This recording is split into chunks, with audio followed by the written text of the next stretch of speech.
Hello, स्वागत आहे आपलं सर्वांचं स्टेप बाय स्टेप डिप्लोमा शिवण क्लास म्हणजेच न्यू अप्सरा फॅशन डिझायनर या चॅनलवर. आज आपण खूप सुरेख अशी बॅकनेक डिझाईन पाहणार आहोत. इथे मी अस्तरचा कपडा घेतलेला आहे आणि हे मापाचं ब्लाऊजची उंची 14 इंच तयार ब्लाऊजची उंची आहे. छाती मोजून घेऊया. छाती 36 इंच छाती आहे. छाती घेर इथे मी ब्लाऊजची उंची घेते 14 मध्ये आपल्याला 1.5 इंच मार्जिन घ्यायचे आहेत. पूर्ण उंची मी ते घेतली. शोल्डर घेतलं 5.5 आणि मुंडाई मी ते 5.5 घेतलेला आहे. छाती 36 असल्यामुळे मुंडागीर मी ते 5.5 घेतलेला आहे. आणि ते छातीची घडी घेऊया. छाती 36 असल्यामुळे छातीचा चौथा भाग 9 इंच येतो प्लस आपण त्याच्यात 1.5 इंच शिलाई मार्जिन मिळवलेली आहे. हे बघा 9 इंच आणि प्लस इकडे मी 1.5 इंच वाढवून घेतलेले आहेत. फिटिंग करताना आपण जे 1.5 इंच वाढवलेले असतात ना, तिथून मोजून डायरेक्ट फिटिंग केली ना, अगदी सुरेख आपलं असं ब्लाऊजची फिटिंग तयार होते.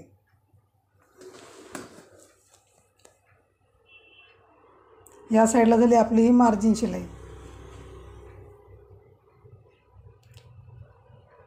आता मुंड्याचा आकार देऊन घेऊया. मुंड्याचा आकार देण्यासाठी 1.5 इंच घ्यायचे. 1.5 इंच घेऊन आपण इथे मुंड्याचा आकार देणार आहोत. अशा पद्धतीने मुंड्याचा आकार व्यवस्थित येतो 1.5 इंच घेऊन. गळा रुंदी घेतली मी ते 2.25 इंच आणि अर्धा इंच घेऊन मी ते तिरकस लाईन काढून घेतलेली आहे, कारण शोल्डर आपलं उतरायला नको म्हणून तिरकस लाईन काढून घ्यायची. आता खाली आपल्याला डिझाईन बनवायची आहे ना, म्हणून मी ते 2 इंचाची आपली ही डिझाईनची पट्टी आहे तयार. एक्स्ट्रा मी वाढवून घेतलेला आहे.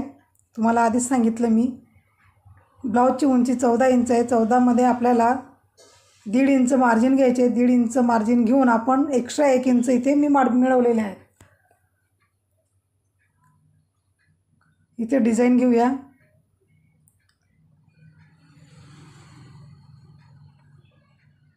खूप सुरेख अशी डिझाईन तयार होते.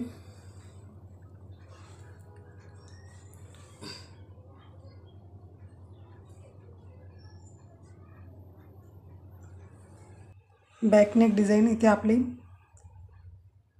डिझाईनचा गळा आखून झालेला आहे. कटिंग करून घेऊया.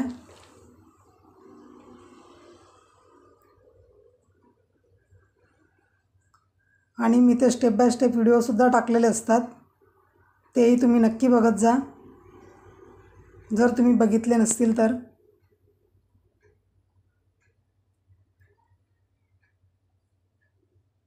हा बॅक साईडचा गळा झाला. ही बघा, ही पट्टी आपली एक्स्ट्रा वाढवून घ्यायची, कारण आपण हिला जेव्हा शिवतो तेव्हा कमी पडायला नको म्हणून. आता आपण एक कटिंग करून घेणार आहोत ब्लाऊज पीसवर ठेवून.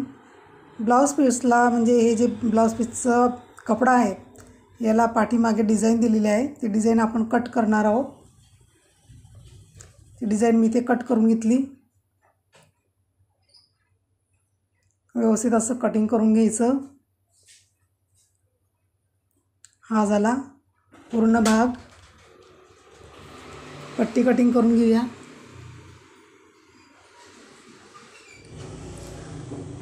पट्टी आपण अस्तरची पट्टी जी आपण कटिंग करून घेतलेली आहे ती कपड्यावर कटिंग करून घेऊया. सेम कटिंग करायची, मागे पुढे करायची नाही. इथे आपण एक पूर्ण कपडा कटिंग करून घेतलेला आहे. शिवायचा कसं ते बघूया.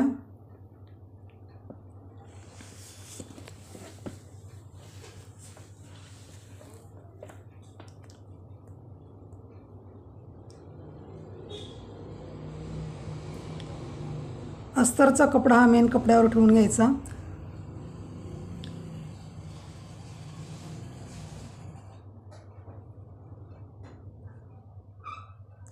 आणि व्यवस्थित असं हे गळ्याकडची साईडला शिवून घ्यायचं आहे आपल्याला.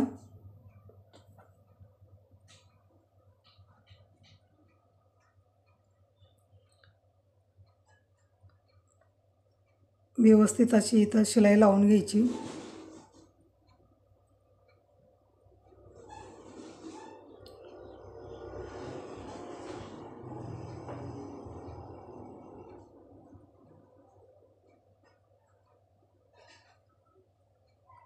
पाठीमागे इथे आपल्याला डोरीची डिझाईन बनवायची आहे ना, तर डोरी आपण इथे शिवून घेणार आहोत.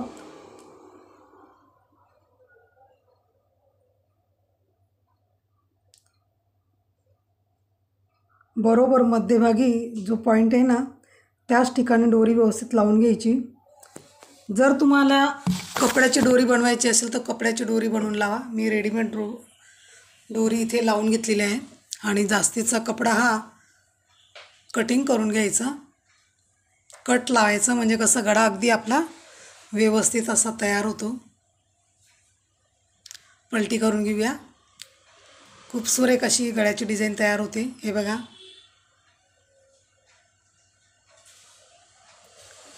आणि वरून दाब शिलाई द्यायची. दाब शिलाई दिल्याने काय होतं, गळा अगदी व्यवस्थित असा बसतो आपला आणि व्यवस्थित दिसतो. म्हणजेच फिनिशिंग खूप छान येते दाब शिलाई दिल्याने.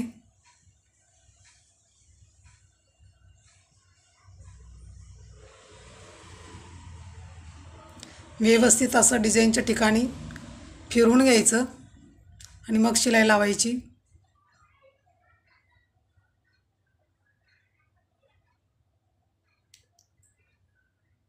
खूप सुरेख असं बघा, दाब शिलाई दिल्याने खूप मस्त अशी फिनिशिंग येते. इथेही आपण शिलाई लावून घेऊया.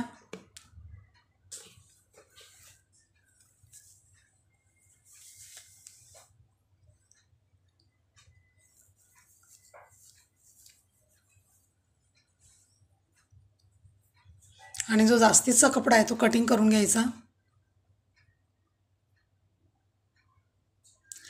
दुसऱ्या साईडची बाजू मी तयार करून घेतलेली आहे. बघा, खूप सुरेख असं गळा तयार झालेला आहे इथे. म्हणजे आपलं संपूर्ण ब्लाऊज तयार झालेलं नाही आहे. आता खालची पट्टी आपण तयार करून घेणार आहोत. खालची पट्टी तयार करताना आपण डोरी कशी तयार करतो तशा पद्धतीने ही पट्टी शिवून घ्यायची आहे. दोघं साईडला शिलाई लावून घ्यायची.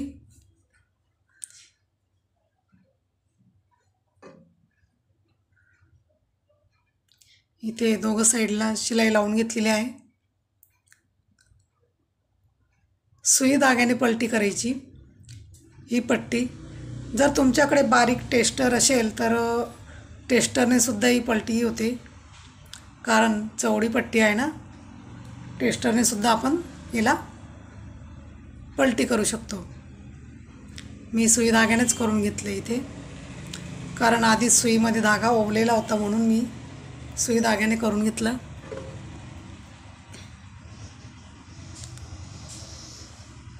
आता या पट्टीवर व्यवस्थित आयरन चालून घ्यायची, म्हणजे व्यवस्थित अशी प्रेस करून घ्यायची पट्टी, म्हणजे आपल्याला व्यवस्थित अशी लावता येते.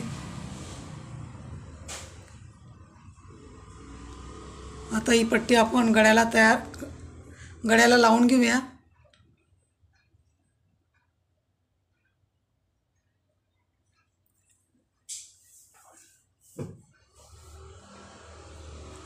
इकडची साईड तशीच ठेवून लावून घ्यायची आणि व्यवस्थित बघायचं. मागे पुढे जर आपला कपडा झाला तर व्यवस्थित आपला ब्लाऊज दिसत नाही.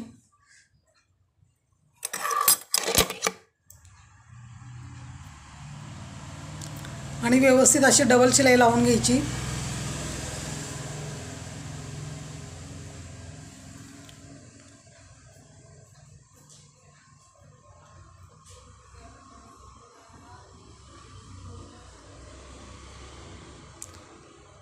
जर तुम्हाला लेस लावायची असेल तर लेस लावून घ्या. कस्टमरने सांगितल्याप्रमाणे मी इथे लेस लावते.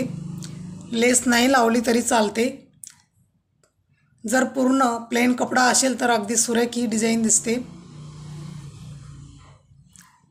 कारण आपण जे ब्लाऊज शिवत असतो ते कस्टमरच्या आवडीनुसार शिवत असतो. कस्टमरने सांगितल्याप्रमाणे मी इथे लेस लावून घेते, कारण जी आपण पाटची डिझाईन शिवलेली आहे त्या कपड्यावर गोल्डन असं डिझाईन तयार केलेली आहे, त्याच्यामुळे आपण इथे लेस लावून घेतलेली आहे. आता डोरीला आपण इथे लटकन तयार करून घेणार आहोत.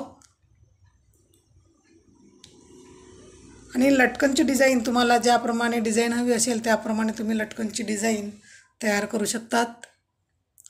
इथे मी अशा पद्धतीने लटकन डिझाईन तयार करून घेतलेली आहे।